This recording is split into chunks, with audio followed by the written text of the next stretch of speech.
Hey, what's up, everybody? Toby here with my co-host, Bill Skywatcher. How you doing, Bill? What's happening? How you been? Good, good. Just in the thick of things. UFO news has been happening at a breakneck pace, huh? Oh yeah, I'm really interested in seeing how this hearing goes. That's coming up. I hear they've been pushed back to November. Has it been? That you're telling me the first I've heard this now. Yeah. Apparently they're being moved till after the election, which, I mean, it makes sense. It does, kinda. But we do have a really interesting and special guest tonight, Pavel Ibarra Meda. Now, before we start this, I want to say on behalf of KGRA Digital Broadcasting, welcome Pavel to the KGRA family. His show just started. It airs Fridays, 5 to 7 p.m. Eastern time. And I'll just say Cico Activo. I probably butchered that, so he'll make sure to get me when we get him on. But he's done incredible research, specifically it's in Mexico, but throughout South America. I'm really interested to see what he's got now to talk about, specifically maybe about the Nazca Mummies. Well, so better you pronounced it than me. How's it going, Pavel? Hey guys, nice killer intro. I love that. I hadn't seen it. How's everyone doing? Thank you for having me. Good.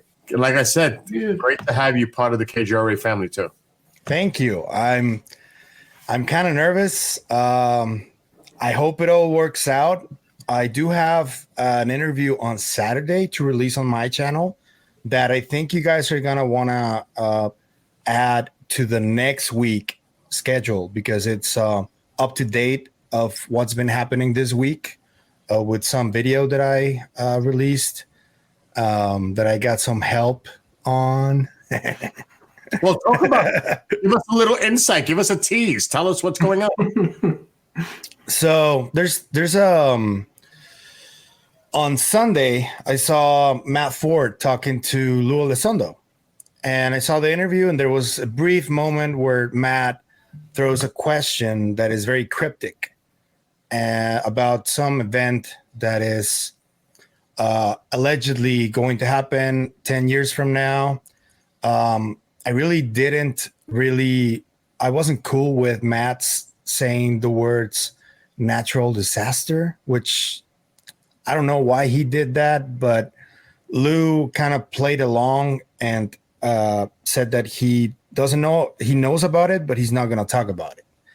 And that is one of the main issues I have with today's like journalists and content creators that talk about stuff that it seems outlandish or too fantastical, and they don't follow up on them because they allude to protecting their sources or potentially violating some kind of classification. But if you can't really talk about it, why throw the question, you know? And this ties into an investigation that I've been doing for a few months with Professor Simon Holland, which I had twice on my channel, about potential data that the James Webb Telescope has acquired or confirmed from the SETI at home signals that came in the early 2000s. So I asked around with fellow journalists and other types of sources, money people and people who are close to Congress, and I was told some stuff that really I thought was worth doing a video for, which is that this information has to do with two discoveries that James Webb made that are being briefed to people in Congress in unclassified settings. One of these was already reported a few weeks ago or maybe a month ago about some alleged city lights that were discovered by James Webb. The other one is a little more concerning, and when I asked around with my contacts and fellow journalists, it's something that can scare people if you don't approach it in the best possible way, which is that it's an object that is massive, supposedly. This is information that has been running around for years, but nobody believed it because there weren't any real documents or evidence to prove this. What changed is that people in Congress are being briefed about it in unclassified settings. That's the news. So it made kind of a splash, and here we are, 3 days after. Is this referring to the Dyson sphere? They're saying it's an object that is in a trajectory moving towards here. Okay. But that it has changed the course and then corrected it and kept the course towards here. That's what is probably having all of these people briefing Congress alarmed, because it made corrections and it's still coming here.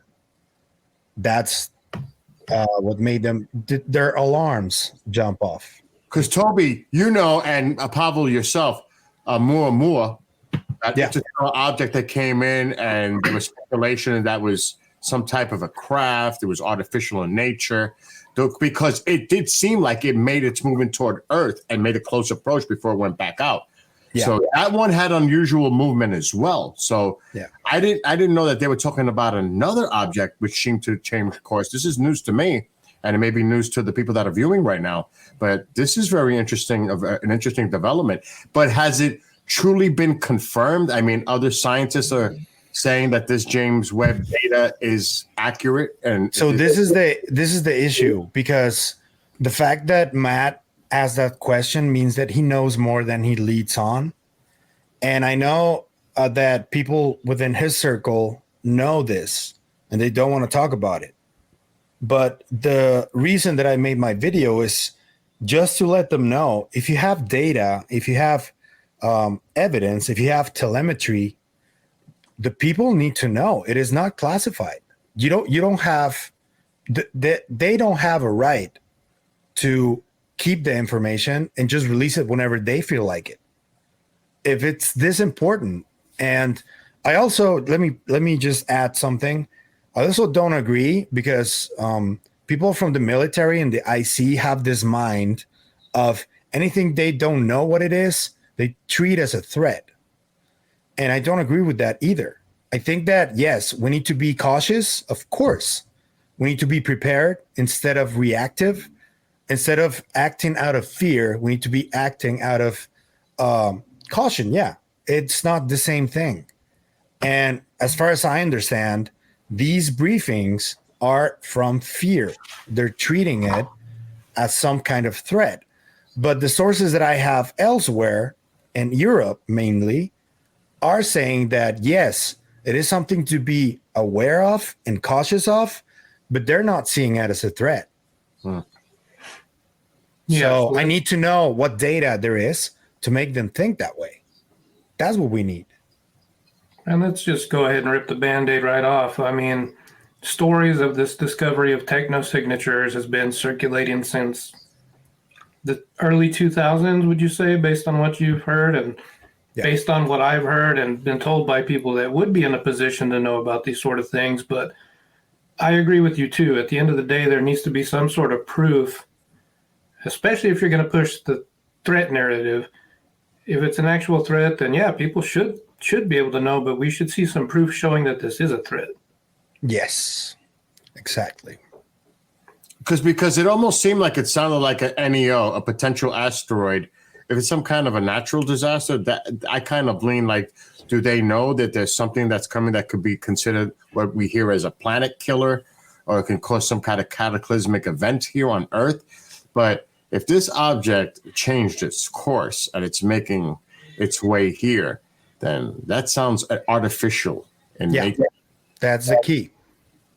And this, interestingly enough, if you guys remember, I want to say a year or two ago, John Ramirez, former CIA, came out and was alluding to a big world-changing event. But in his timeline, it was 2027. Yeah. So while it seems like the narrative sort of lines up here, the timeline's different. And I can't help but think of the slides that were shown by Carl Nell at the Soul Foundation event, where his numbers were in 2030 for this, Yeah. earth-shattering news. So what's your take on that, Pavel? Do you think these people have heard the same information, just with different timelines? Or are we talking about two different factions of thinking? What's your best guess? If you ask me, my opinion, it's that we're dealing with multiple different things. There's also Apophis, which is going to pass us by in 2029. We can't forget that. Yep. And I think that also it's not just James Webb. I don't think that the military doesn't have more better equipment than James Webb. They just don't talk about it. I bet the NRO has some really nice toys, which probably they are already using to track whatever is out there. I do think that it's two different things, because if there's something I've learned over the last year is that we could be dealing with multiple different things that is not just coming from outer space. It potentially, there's also something here based on the USO data. I live in Tijuana near Ensenada, where there's like the biggest USO hotspot in the world. And fishermen near Ensenada constantly report these things coming out of the water and going in. And it's near Guadalupe Island. So I don't think we're dealing with one thing. So Ramirez could be talking about something entirely different than what Carl Nell is talking about. I will say this. Certain things are, like you mentioned, this could be in a declassified setting. And maybe it already has been presented in front of Congress. But if the James Webb is picking something up that they're going to say, okay, now this is classified, doesn't mean that they don't have it. Now I'm speculating, but it could just fall under the category, this stays classified and this doesn't get released. And that happens across the board. That's like at the hearings. The hearings are so frustrating, and we all know that here, that, okay, now we got a whistleblower. We're talking about somebody told him or her this happened. There's documents, images, and all, but we don't get to see them because they're classified. So it's really frustrating unless something is truly deemed as declassified and they can come up with the information that we all can see. That would be refreshing, because it's really frustrating. And a lot of people that are looking at all this and saying, same old, nothing new here. Let's move on. So it would be nice to actually have them come forward with some material and present it to the public and say, look, like you just said, Pavel, this is declassified. They already talked about it. So why can't they just show the information to the public if it's declassified? I think it's partly fear, what I'm telling you. I just want to know what makes them have that fear. And it's not just fear of what might that be. It's just also fear of societal disruption and the government. When you talk about catastrophic disclosure, I think that also when they say catastrophic, someone from the government who is in power, I think they also mean that it will be catastrophic for the government, not necessarily for the people. And they don't want the control systems to stumble, as they would, because they would. Definitely they would. Yeah, that's a pretty interesting take. You hear a lot of this nowadays: catastrophic disclosure, controlled disclosure. What are your takes on the two different phrases, and what do they kind of mean to you as far as what you've been able to find in your research? I think that the control disclosure, let's first take that on, because I'm doing a case that is my main case about the disappearance of a doctor. And I found so many bumps in the road and potential dead ends, but people closing the door in my face, that's the most common one. And it's the same thing with the control disclosure folk. When you try to dig into something, if it doesn't align with the general plan they have, they will shut you down and just keep you away. And I mean, it could be justified what they're doing. Maybe there is some greater good that they feel like they're following. But I think there's like a kind of a shit show of organization between these people that they don't even agree between each other on many things. We just saw some drama today go down between people who are supposed to be on the same side, but they one blocked the other, and it keeps happening. And I think that the reason this happens is because the general plan of control disclosure is flawed. And catastrophic disclosure is what I'm telling you. Yes, there is a possibility that especially the developing countries have some kind of catastrophic ontological shock, which would be really bad. I mean, the world, let me just give you one close example I have. Mexico is currently under basically cartel control. And the things that are happening right now, if something like that happened, how do you think a cartel member with guns and stuff would react to news like this? This shattering. So I get it.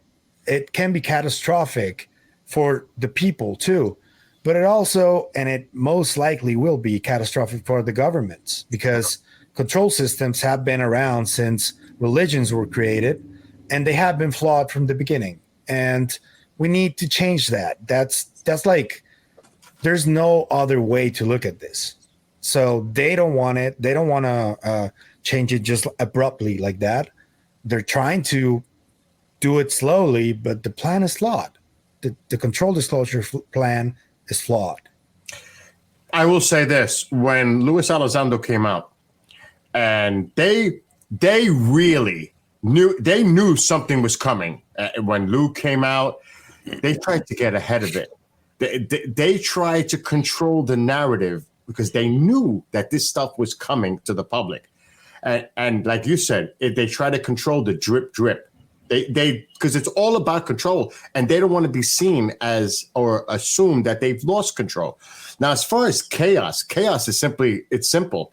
Social, the implications, social, financial, military, political, religious, it goes across the board. So that would cause some kind of chaotic thing going on globally. Scientific too. And of course, scientific. There's so philosophical. There's so many areas that it's going to affect. So they see these two options and they're like, well, we definitely don't want to go to the catastrophic part. So we want to try to control, because it's like you said, it's all about manipulation and control of the masses. And really, that's what the breakdown is. But again, the public is so frustrated with the lack of information. It's like this will be in the news cycle for a few weeks, and then there's something else that they focus on, and this goes on the shelf. But we need to get more serious about this. I want to see more whistleblowers. I want to see more information. I want to see documents. You know, we all do. We all want to see this come out to the public. So in general, it's just frustrating because when these hearings happen, it's like the same old, same old. Why can't they just give us something? Something. I don't care what it is. Something, anything to say that this is happening. And Pavel, not only the USO factor that they may already been here for God knows how long, but we might be even dealing with the interdimensional aspect as well. Yeah, and that's a hard one to wrap our heads around because physics has been so stagnated for decades on many fields. I think string theory was like a deviation from real physics, which you guys know how it was in 1945 and how hyper classified it all became after, especially the H-bomb, because the H-bomb, the destruction that thing causes, that can end the planet overnight. And any potential new technology that keeps coming forward with some effect that is similar to that, I get that it needs to be classified because there's a lot of crazy, batshit, crazy people out there. I get that. But I don't know. I think that it's also, I don't know. It also depends on, you know, PAM physicists, you know what they do? They, PAM physicists essentially are the ones that are trying to look at physics in the most unorthodox kind of way. And they try to explain reality from a more idealistic perspective, but they don't break the balance from the materialistic paradigm. And I think that's the approach we need to take. We don't understand interdimensionality now because of physics and how materialistic it is in that paradigm. We need to start thinking more like panphysicists who are more open to other areas that they've never been able to explain. And when they're not able to explain them, they just say it's not real. And that needs to change, you know? I thought you were going to tell us they're physicists that work on frying pans, but hey, it shows how much I know. It's all fascinating, and I feel like this year there's been a lot in the news. Another subject I'd like to ask you about, because I know you've been covering it, is the one that keeps coming up, the Nazca Mummies. So can you give us a breakdown on kind of what the latest on that is? Well, there are many avenues. I want to preface this by saying I still don't know what they are. It's a tough one because there's been so much misinformation and obfuscation on them. From the beginning, I saw many big names within the UFO community, English speakers, who initially were like, "Oh, this is interesting. Let's investigate it." And then they were like, suddenly, like, "No, this is BS. It's not real. It's a scam." And we know the leading name associated with this, Mexican journalist Jaime Maussan. Just to be completely transparent, he was my first interview on the topic. That interview was controlled by the owners of the channel where I presented it. I wanted to ask him a lot of different questions and I wanted to press him on a lot of different things, but I wasn't allowed to. Still, he treated me well. He was very respectful. He was nice. But that doesn't mean that I agree with everything he does or says. It just means that I have respect for him due to the way that he treated me. But Jaime is a product of a massive media machine that he's been involved with throughout his entire career. So even if people say, no, Jaime has control of everything, maybe that's true in like 80 or 90% of what he does, but he still has partners. He still has the History Channel to answer to. He had Televisa to answer to. And his views and their views don't always align. And there's also a lot of cases that have been debunked or considered either hoaxers or whatever. I'm not saying he's a hoaxer. I really don't think he has bad intentions. I think he just jumps the gun a lot. And he's been naive in a lot of what he's researched and believed over the years. And if he has the evidence to prove that many of these cases are real, he can present it. I urge him to do so. But I found that if I approached people like fellow researchers like Toby, for example, or scientists who are well known, and if I mentioned Jaime, they immediately become skeptical. And I get it, you know, and I don't want to be associated with that. I don't want to be lumped into the same boat because I'm only just getting started with what I'm doing. So I got respect for him. He can keep doing his thing, but I think that I need to tackle this from a very different angle and a different place. And I think that's what I've been doing with the channel. I've been trying to interview scientists who have investigated the mummies in person. And I've come up with some very interesting things from them, different theories, different angles. I know Jaime is saying that they are hybrids. I think that he may have some evidence to support what he claims because he's very adamant on that, but he hasn't shown it. He needs to show it. Dr. Celestino Piotti from Argentina. He's a physical anthropologist. You guys got me that interview with Clyde. That we talked about that. Piotti's theory basically states that these things, the little ones, the 60 centimeter ones, have a different a cranium that suggests that it's thousands of years more evolved than us, which made him say in public in Congress that the little beings could be from the future or our descendants, which is, let's face it, it sounds like science fiction, but it's still very fascinating. In his book, he sent me one of the copies. It's really interesting. I know jack shit about angles and geometry and craniometry, but his main theory makes sense to me. So I want to look more into that. You opened up a bunch of things I have to ask now. First of all, as far as Jaime's concerned, regardless of what people may think about Jaime, he is truly a pioneer. Yes. Putting the spotlight of ufology in South America, specifically Mexico, but in the whole region. So he really is the one that brought that prominently awareness to the world. So again, regardless of what you think of Jaime Maussan, the man did bring this all out and made exposure for what was going on in South America. So I give him credit 100% for that. Now, as far as them being from the future, well, you think about this, and I always thought about this myself. In our evolution, and we're talking thousands and thousands of years, if the Earth becomes uninhabitable on the surface, we may become underground dwellers. Now, with the lack, and again, this is over evolution time. This takes thousands, hundreds of thousands of years. But our heads, they say, our cranium will get larger as we evolve. Lack of sunlight may have that grayish skin appearance. Just being underground, our eyes may get larger to adjust to the lack of light.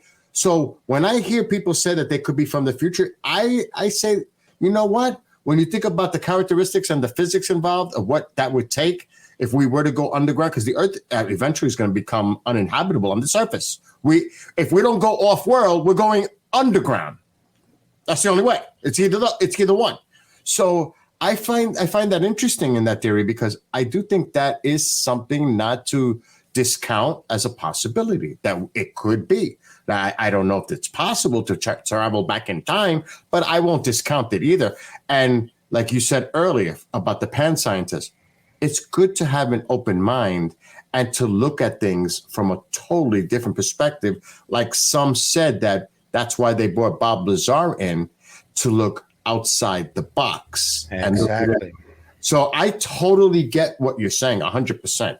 But the mummies, first, where are they now, one? And why can't they take a sample and send it to international scientists around the world to have them take a look at it?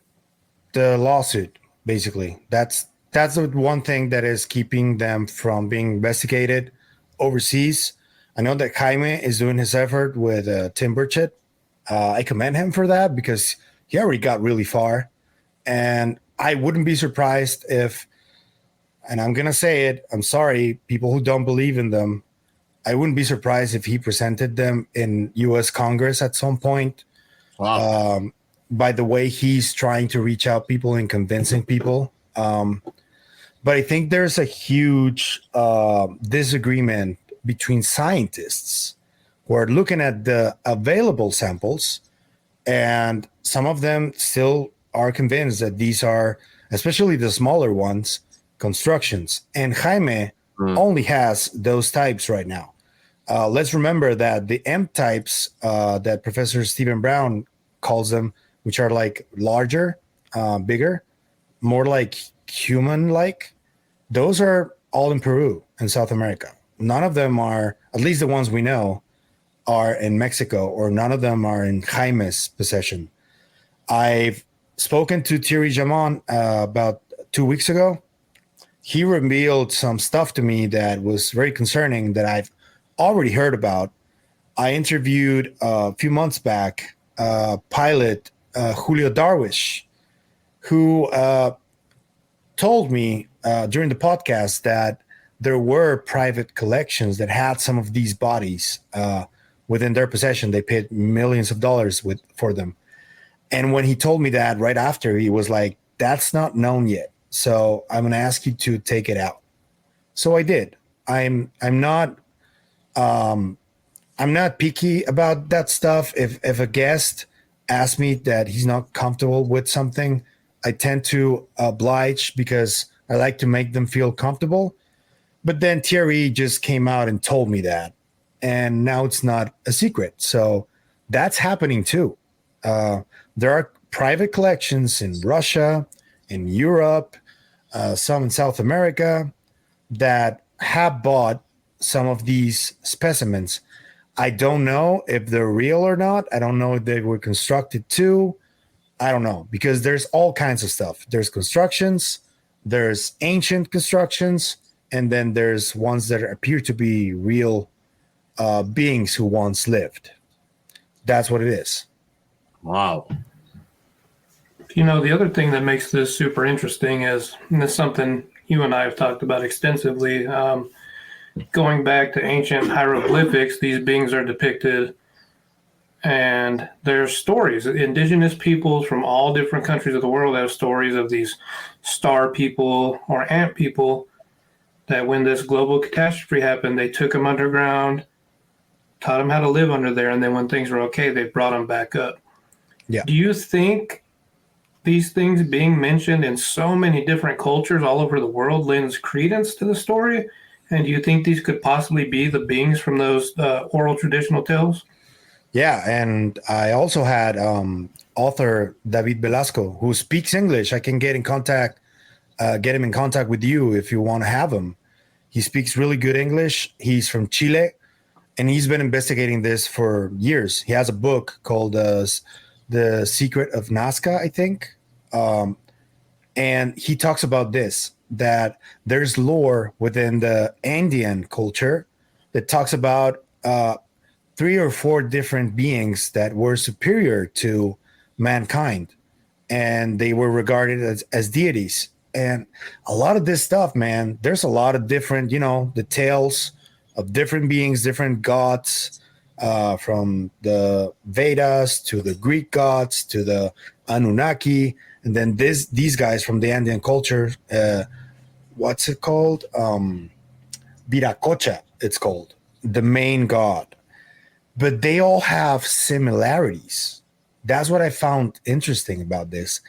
And the giant hands, I think, tie into this if they are real, which, according to the scientists I spoke to, those hands appear to be real. And those are giant hands. And they were carbon dated to between 6,000 and 7,000 years old. So that's around the same time when the Anunnaki were supposed to be around, or the Sumerians, basically, and Gilgamesh and all that stuff, all that lore. Mm-hmm. So I don't know.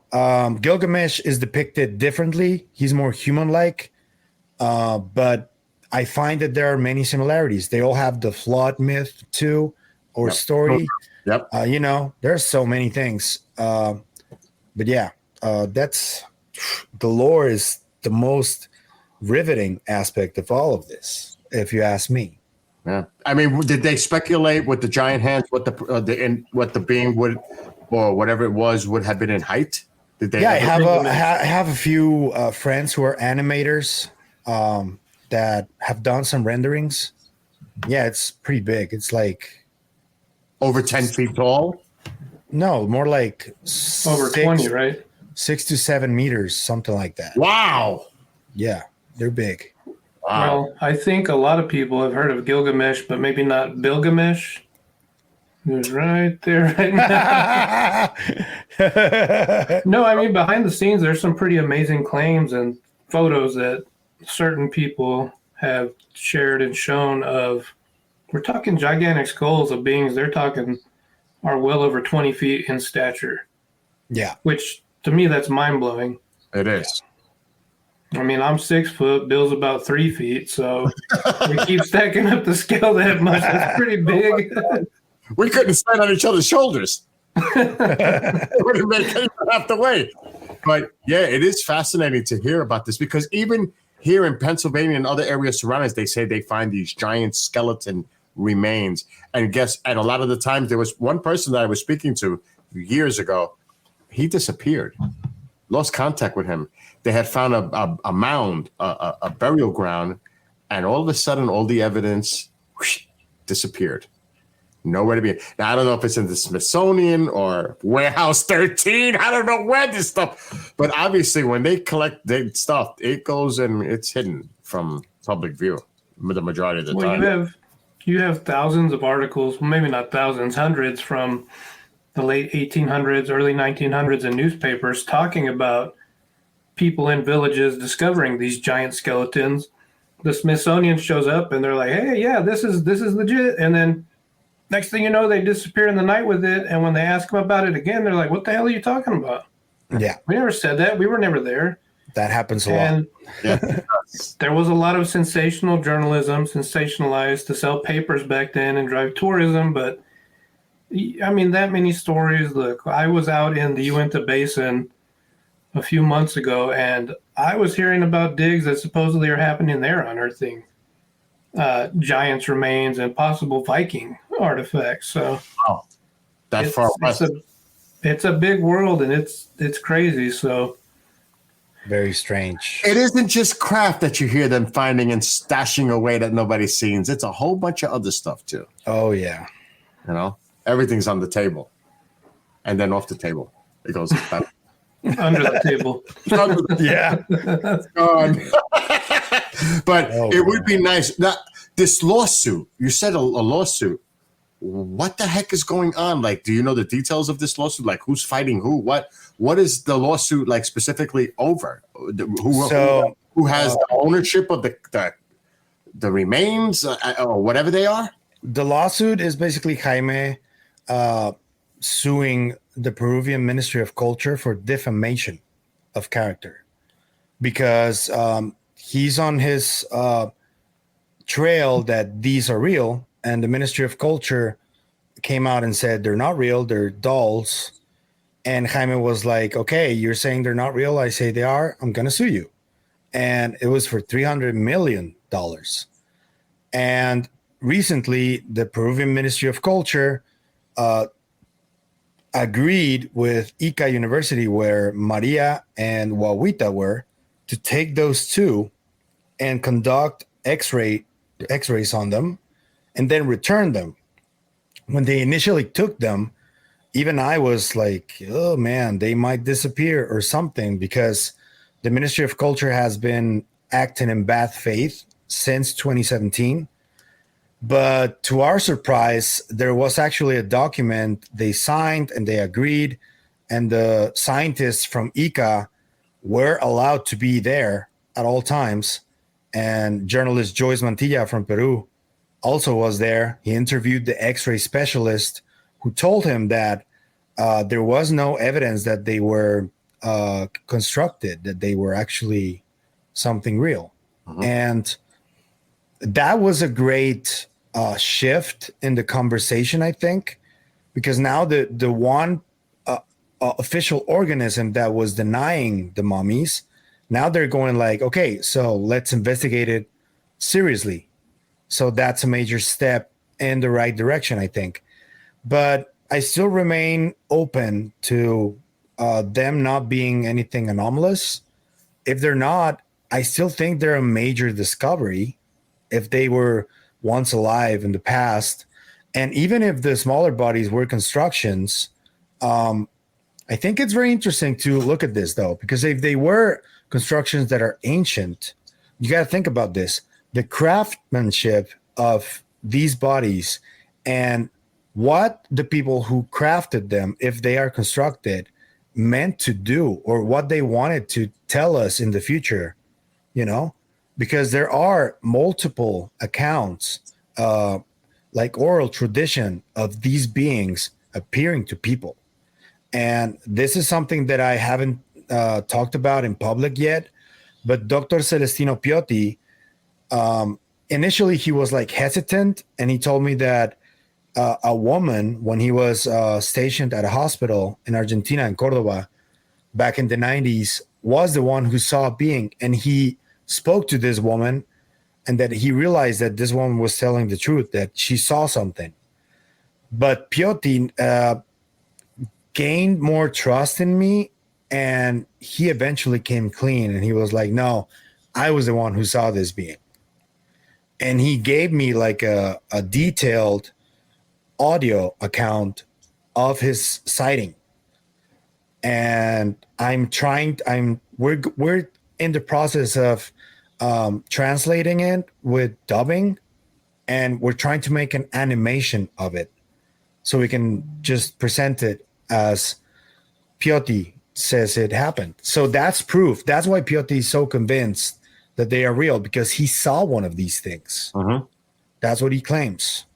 I will say this: if the carbon dating shows that these things are thousands of years old, regardless if they're extraterrestrial or just something that is not anomalous, like you said, it's the point that they were created. It doesn't just have to be a painting or something you find in a cave dwelling. It's their way of manufacturing what they've seen, or this is a creation. Like you said, it's like what they've seen, something that maybe they've seen, and they made this thing to craft it up and look like what that is. So that, it's just like I said, it doesn't just have to be a drawing of something. It can be something that they made a mold and created what they were visually looking at. But I will say this, I'm just speculating. Who's to say that our government or some other government didn't contact the Peruvians and say, listen, just tell them it's fake, end of story, that's it, no more. Well, that is 100% possible. I'll say it, 100% possible. I mean, you never know. They just say, keep it quiet. Yeah. Under the table. The first time. Yeah, under the table. Under the table. But I mean, really. Because look, the Five Eyes, they all work together. They're all coordinating to keep this hushed and totally silent.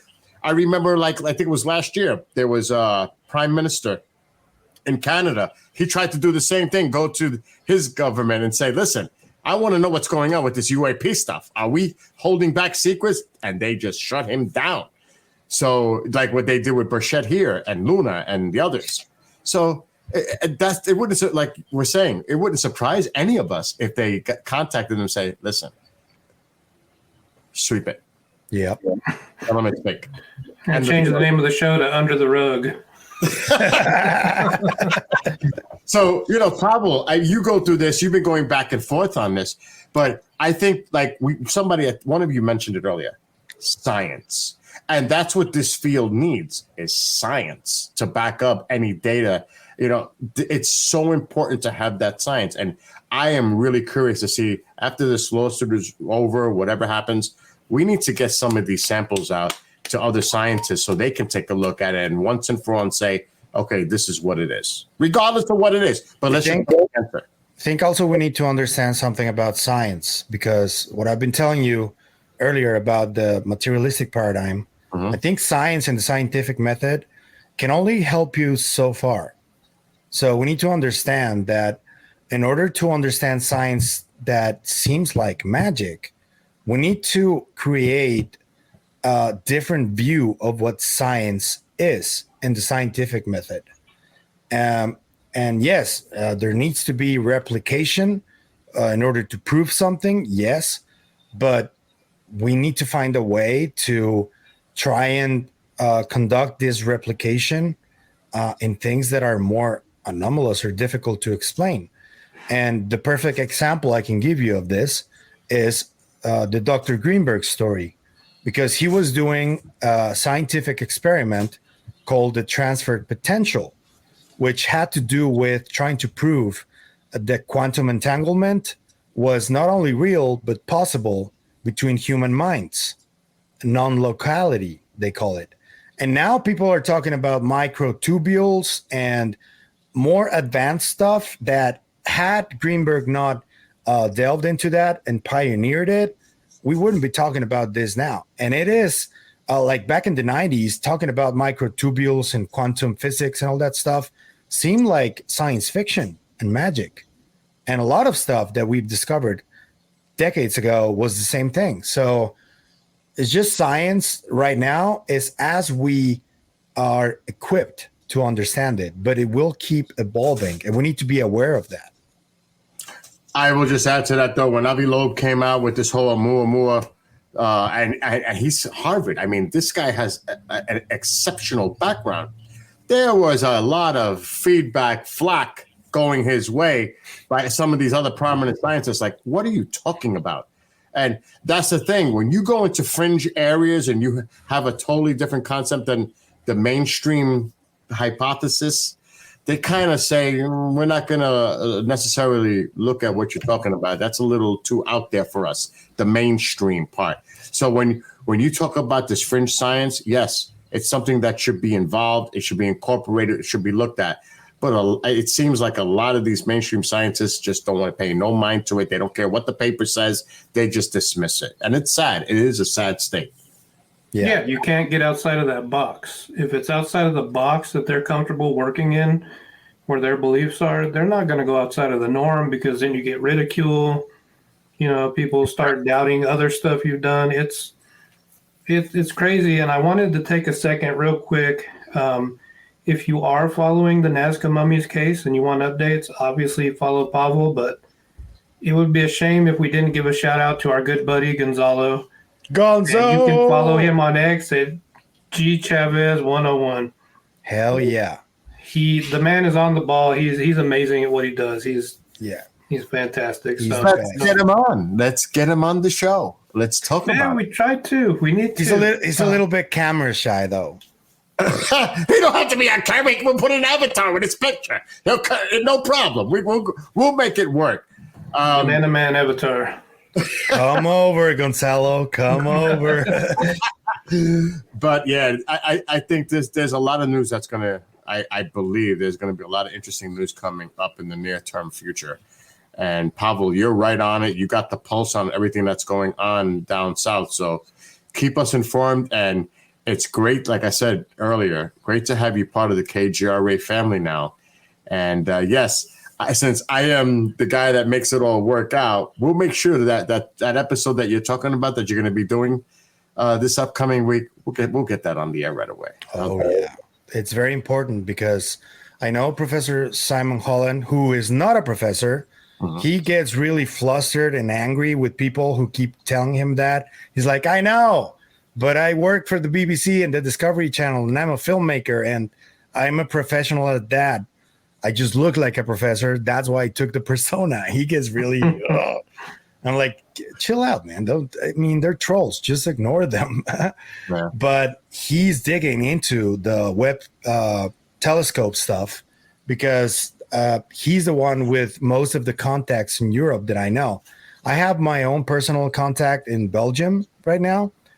And he's the one who's been giving me the more scientifically accurate information of what is happening.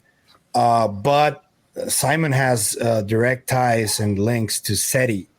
He recently actually interviewed the SETI CEO, I think, from Europe. And mid-interview, they started talking about more sensitive stuff. And the guy was like, you got to cut this interview off right now. Wow. And it's, I think that they know a lot of stuff. I am trying to get 2 people from these Congress staffers. I'm trying to get their names, so I know them, so I know they're a reliable source, and get them on the record anonymously, so I can get more information on these briefings, which I think it's like the key to what's happening right now with this Webb telescope. I recently saw Dan Setterstrom from that UFO podcast saying that the Webb telescope also has some features that are classified. What's that about? I want to know more about that too. I was mentioning that earlier. There are things deemed classified with the Webb. So what's that about? I want to know about that. Because you think they're going to spend all that money, investment, not so that the military doesn't have an interest and use of the James Webb Telescope? Of course they are. But to get back to one thing really quickly, because I can't believe it, we're almost at the end of the show. We got to get you back to give us an update of everything that's going on. Of course, yeah. Look what they did to John Mack when he was getting involved with the contactees and Ariel, all that stuff. I mean, they even went Avila, Lou Elizondo, David Grush. They all come out, and anybody that's in this field that's got information, whether you agree or disagree, that's a different thing. But the one thing they'll do is try to discredit you. You know, they go after you. And in some cases, and I've spoken this, and Toby, I'm sure you're aware by talking to certain people, they intimidate you. They want to scare you from keep doing what you're doing. So that tells you something too, that you might be touching on some nerves that they don't want touched. My answer to that is when the first person who is famous, like a UFO celebrity that I contacted and keep going back and forth with is James Fox. Mm-hmm. And I found it really interesting that when we exchanged phone numbers, I got 2 calls from an unknown number. And in both calls, I responded. I was like, hello. And somebody was at the other end, just not saying anything. Huh? The first time I just hung up, and then they called me again. And I was like, hello. And they didn't answer. And I was like, I don't mean to like hurt anybody. I don't have bad intentions. So if you want to just keep surveilling me or something, that's fine. But whatever. And I just hung up. And they didn't call again. And I'm going to be frank with you. I don't think I'm that important to be kept an eye out, you know? I don't know. I mean, Lou is something different. Avi is something different. They have a voice. They have credentials. I'm just a journalist. Maybe I'll get more followers. Maybe, yeah. And more people are going to listen to me. But from personal experience, yeah, I've been doing this for a while, and I'm telling you, they also want to know what you're saying off the record with these individuals. It's not what you're just saying on a stream or on a podcast or anything. They want to know what the private conversations are like. And and believe me, I had an experience a couple of times similar to that. But for one example, quickly, Linda Moulton Howe, John Burroughs, and I were on a call. And there was like somebody listening in, and we heard a voice, and Linda was like, "What was that?" It was like they were listening in on a Skype call. I'm just saying, maybe I'm imagining it, maybe we all were imagining it, but it does happen because it's the conversations that happen, the interactions between us privately, that they're curious about what we're talking about. But that's the thing, man. I think that needs to change eventually because we're like more and more people are on this already. And it's gonna even become more mainstream. I gotta give props to Lou for appearing on the Daily Show yesterday. That is gonna take a huge leap in the topic because more people are gonna look at it.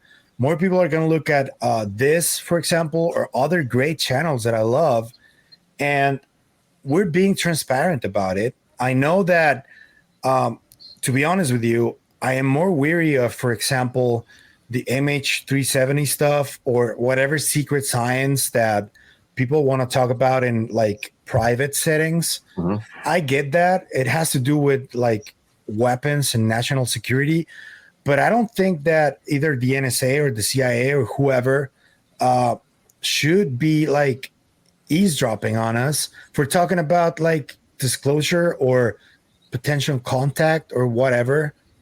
We're in 2024. I mean, this happened more, I think, back in the 90s or early 2000s, but I don't think they have control over it. The internet is just too big, you know?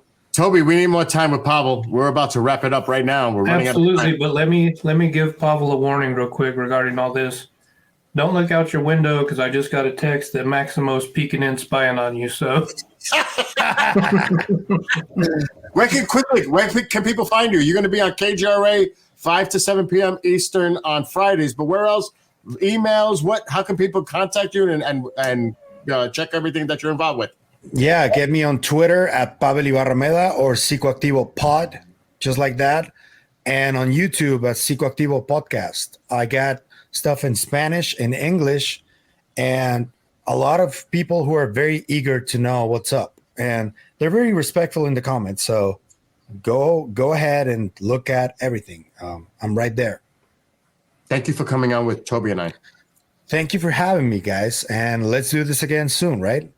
Oh, we'll Absolutely. make sure of that. We'll make sure. So, Toby, take us out. All right, everybody. Thanks for joining us again for Marked by the Sky, and we will see you guys next Monday. Run.